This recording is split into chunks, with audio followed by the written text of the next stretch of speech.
Iran पर पलटवार, America पर सीधा प्रहार। अमेरिकी सैन्य बेस पर वार, कुवैत में हाहाकार। ईरान इजराइल युद्ध, दुनिया किसके विरुद्ध?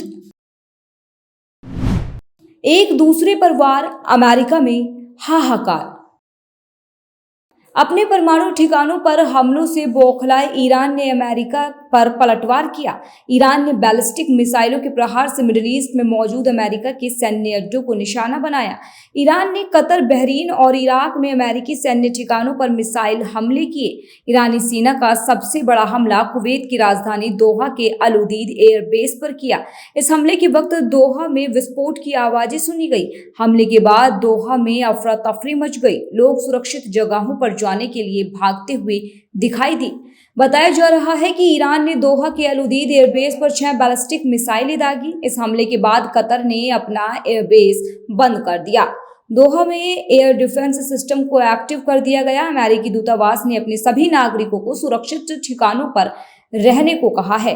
ईरान ने अमेरिकी एयरबेस पर हमले के ऑपरेशन को द ब्लेसिंग ऑफ विक्ट्री नाम दिया। अब सवाल उठता है कि ईरान ने अल-उदीद एयरबेस पर ही सबसे बड़ा हमला क्यों किया?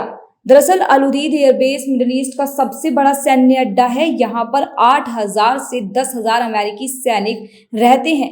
इस सैन्य अड्डे पर अमेरिकी सेना की 379वीं एयर एक्सपेडिशनरी विंग का बेस भी है, जिसमें aerial refuelling, intelligence unit, airlift surveillance और टोही सुविधाएं मौजूद हैं।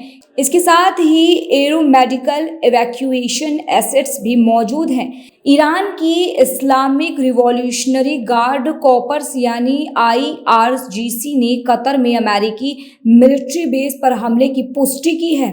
IRGC ने इसे अमेरिका की तरफ से ईरान के परमाणु ठिकानों पर किए गए हमले का जवाब बताया है। IRGC ने चेतावनी दी है कि अगर आगे कोई मिलिट्री कार्रवाई हुई तो उसका जवाब और मजबूती से दिया जाएगा। इस इलाके में अमेरिकी मिलिट्री ठिकाने कमजोर हालात में हैं। ईरान ने कहा है कि वो अपनी संप्रभुता और सुरक्षा पर किसी भी हमले का जवाब जरूर देगा। हमले के बाद ईरान में जश्न का माहौल दिखा। लोग अमेरिकी सैन्य ठिकानों पर मिसाइल हमलों का जश्न मनाते दिखे। सूत्रों के मुताबिक ईरानी अधिकारियों ने कतर को पहले ही बता दिया था कि वे दोहा में अमेरिकी मिलिट्री बेस पर मिसाइल हमला करने जा रहे हैं। माना जा रहा है कि इसका मकसद हताहतों को कम करना और हालात को संभालने का रास्ता खुला रखना था। कतर के रक्षा मंत्रालय ने कहा कि उनके एयर डिफेंस सिस्टम ने ईरान के मिसाइल हमले को कामयाबी से रोक दिया। इस बीच अमेरिका ने दावा किया कि अल-उदीद हवाई अड्डे पर हुए हमले में उसके किसी सैनिक की मौत या चोट की कोई जानकारी नहीं है। अमेरिकी मीडिया के हवाले से खबर है कि ट्रंप प्रशासन ने ईरान के हमले को प्रतीकात्मक बताया है। अमेरिकी मीडिया के मुताबिक ईरान ने आगे हमले नहीं किए तो जवाबी कार्रवाई नहीं की जाएगी। अमेरिका के राष्ट्रपति डोनाल्ड ट्रंप ने घोषणा की है कि ईरान और इजराइल ने 12 दिनों से चले आ रहे युद्ध को बंद करने की घोषणा की है।